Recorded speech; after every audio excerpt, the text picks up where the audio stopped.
Good afternoon. Welcome to the Wordweavers on this day of September 10th. And we are here with two stories for you today. So welcome to us this day. And a reminder for Delta Wordweaver people is we have today and then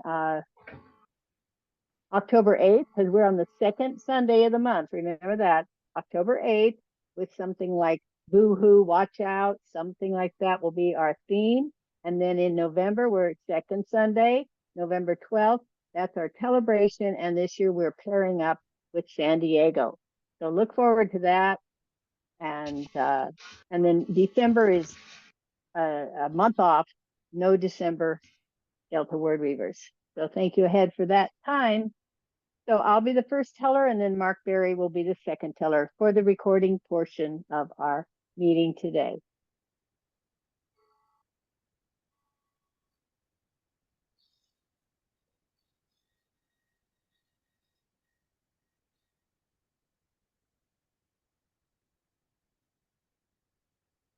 I was at school one day. Well, we heard a commotion. And so Jim Desmond, the special ed teacher, and I, the speech therapist, we ran from the teacher break room to the front office. There we saw Diane Benoit. She still had the box cutter in her hand and she was pointing to the box. I went over and Jim went over. He looked in there. He came up blushing. Diane said, "What am I going to do?" Well, we had just ordered the school district from Texas Distributor our social studies sixth grade books. Why, we expected hardcovers, maps, discussions of Mesopotamia, population charts, bar charts of populations, pictures of indigenous people. But this wasn't them. We're in Japanese. Well, we don't even have a Japanese language class here in Byron School District. It's 1987. Byron School District, that's in far east Contra Costa County. That's a tiny district. But this was out of the ordinary. Why, our order today was not the social studies books. We were expecting those books, but these besides being in Japanese.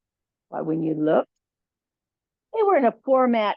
Oh, we knew that format. 150 pages of slick magazine. It had advertisements of cigarettes, cars, fashion, and it had articles, interviews with famous people. But the pictures, whoa, and the centerfold, oh my. But they're in Japanese, and why, it had women behind chiffon, pieces of chiffon, and women with body parts sticking out from behind hand embroidered silk kimonos. Oh, yes. Diane said, "What am I going to do?" And just then, school bell rang. "Marian, come on, we got to get back to class." So Jim and I left, Diane with the problem. But when the end of that day, when the school bell rang, Jim and I were back into the front office to see our clerk. "Diane, what happened?" Well, yes, I had to tell Superintendent Wolford about this, and he said, "Get on the phone to the Texas Distributor and get our social studies here fast. We need them. School's going to start." So I did. I called them. They said they didn't possibly know how this could have happened. And yes, they would get us our social studies books right away. They didn't ask for the magazines to go back. So Diane squirreled them away in her cupboard. But they did send them, and we got them. But oh my. So there we were, waiting for social studies books. But an event like this, Oh, in a small district, in a big district, nobody could hold something down like that under wraps. No, no. And in this district, quite a few teachers were parents of the kids. The story, of course, it was out. And I'll bet the sixth grade boys said, "We want those social studies books." Now, it was a tradition when at Christmas time, us to have um, a white elephant singing game. And with that, well, it's that you pick out something from your house. You don't need it, you don't want it, you wrap it up like a gift and bow and put it in the game. We open them one at a time. And when it's your turn to open, you could steal. You could steal something that you can see what it is. And stealing did happen. That really made for the humorous part of this game. You could pick a new mystery gift. Well, those Japanese playboys came back year after year for quite a few years before that entry finally faded out. Time passed. I moved to a different district, but Jim, he stayed in that district and retired some 25 years later. When his retirement party came about, I was going to give him a special gift, but I had to hunt for it. I heard Kathy Tickner, art teacher, might still have a copy. So I called her up. "Kathy, do you have any of those Japanese playboys?" I'm going to have to look at my garage, Marion. There might be like a cover of one, not a magazine anymore. Good enough. So with that, painted it, wrapped it pretty like in a paper and bows, and with all of the old staff right around Jim. Gave him that present, as he had other gifts. But when he opened this one, once again, he looked in there and he came up blushing again. And that staff, we had one last laugh at our Japanese Playboy books.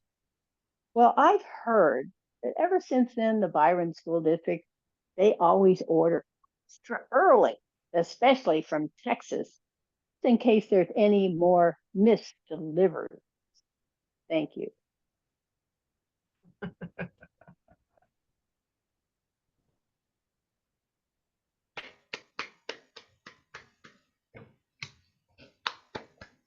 Okay, comments? Nice story. Nice happy ending.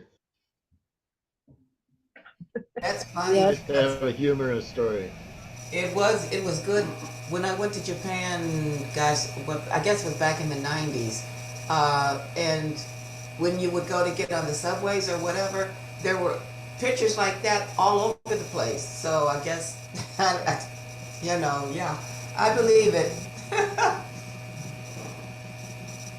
Well, I say, true story. The truth is sometimes harder to believe. So that's it. Thank you.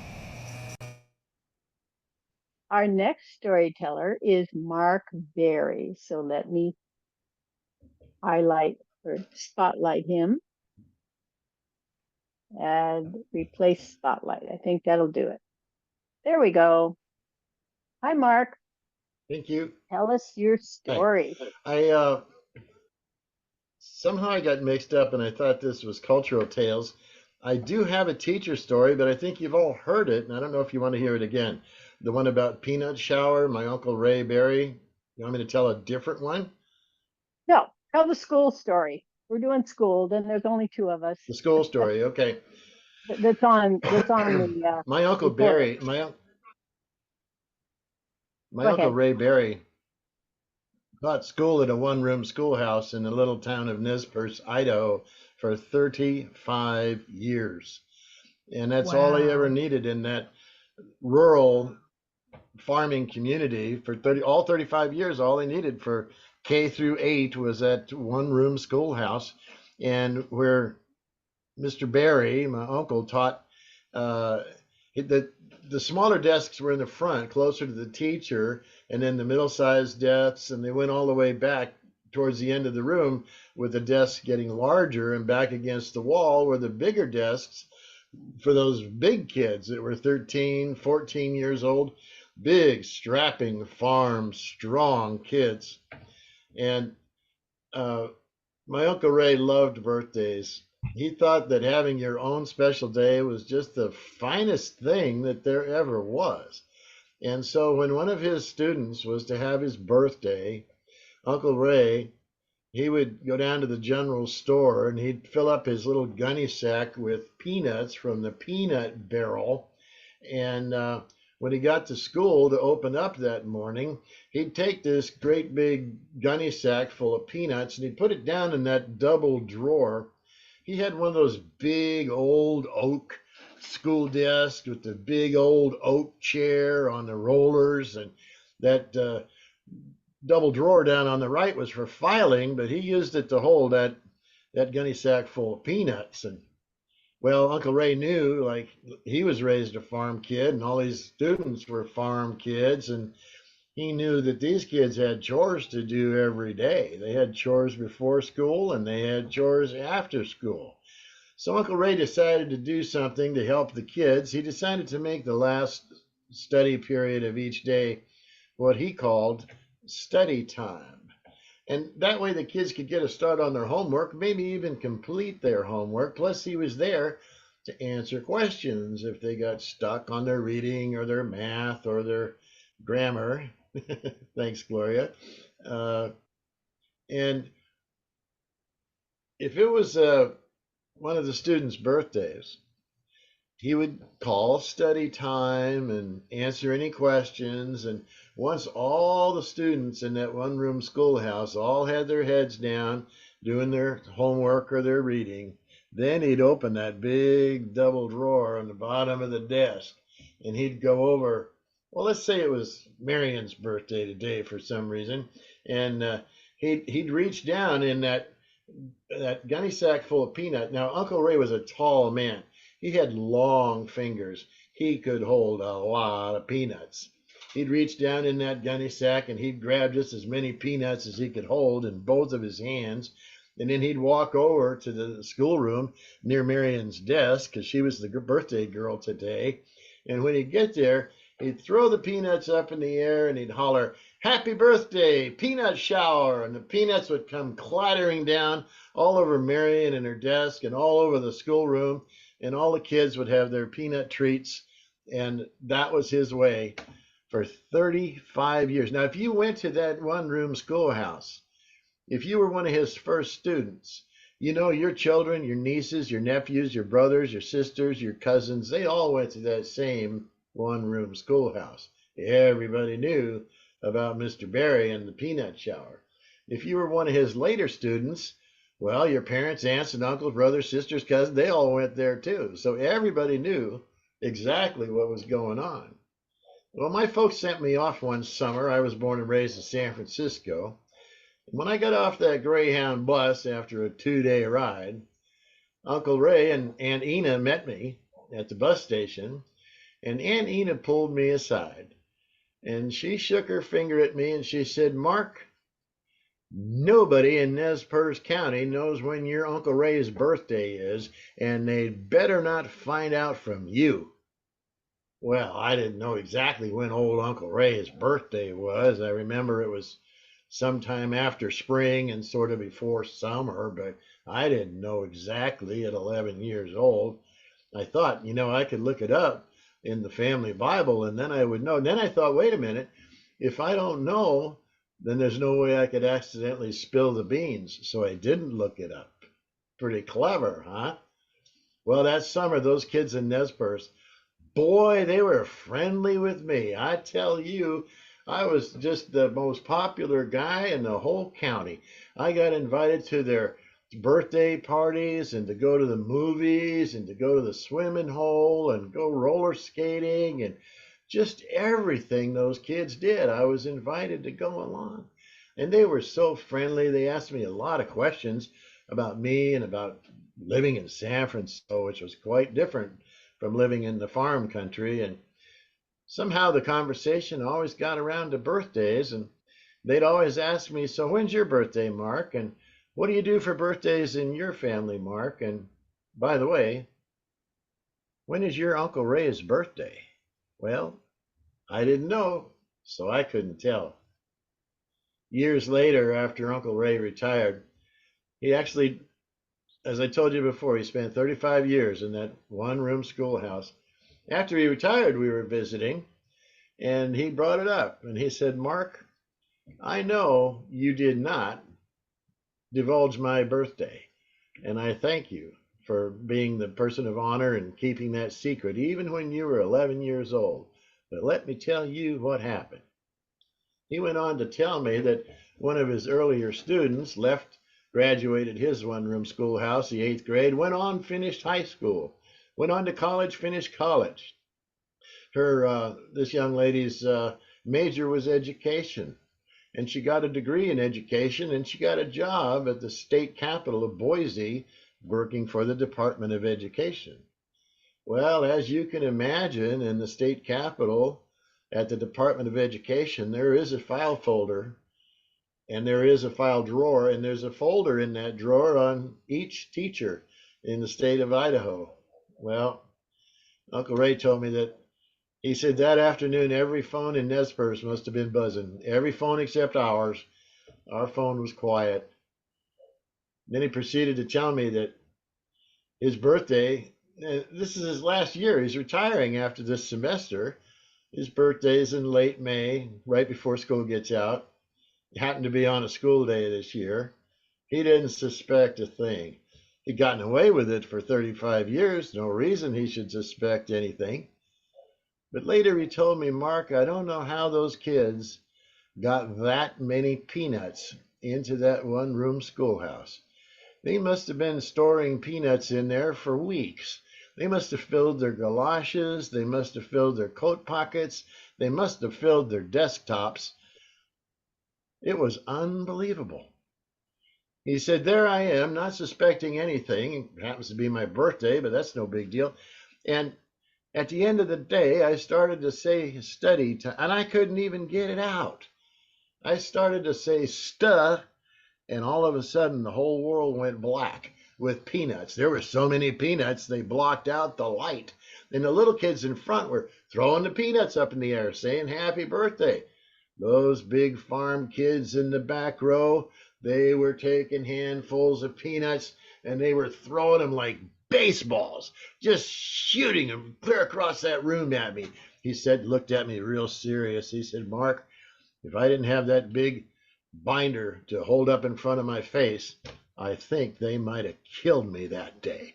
And as it was, when I held that big binder up in front of my face, the force of all those peanuts pushed me back in my big oak chair with the wheels, pushed me back right against the backboard. And now you know everything there is to know about the last peanut shower in Nez Perce, Idaho. Thank you. You're welcome. If you heard it before, I hope you enjoyed hearing it again. I haven't heard it before, and I enjoyed it. Oh, good. Yeah. Good. No, we haven't all heard it. Yeah, I enjoyed yeah, where it was going to go, if anybody found out about it. And so thank you for that. We have some more comments for his story. I, yeah, I went to a one-room school, so it kind of touched memories for me. Only they put the first graders in the little desks in the back of the room, and then the other kids were in rows, like the fourth grade, the second graders were in their row, and the third graders were in their row. They did it that way. And I went, my first year was in that school. So there were four of us in the first grade, and we got pushed to the back of the room. Didn't learn anything. We had nothing but substitute teachers that whole year. Oh, man. Oh, But that was fun. well, I hope you had fun back there.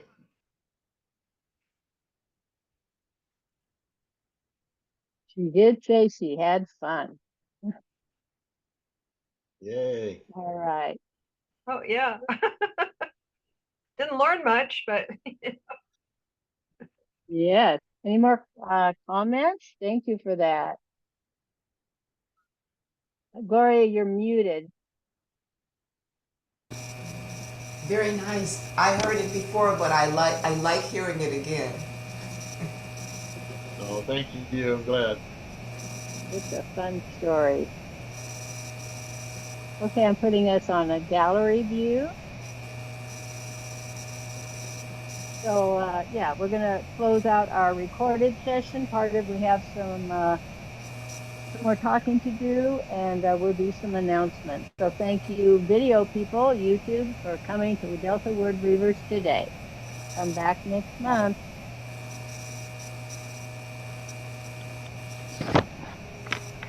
Of course, I'm looking for the recording. Oh, there it is. Bye-bye.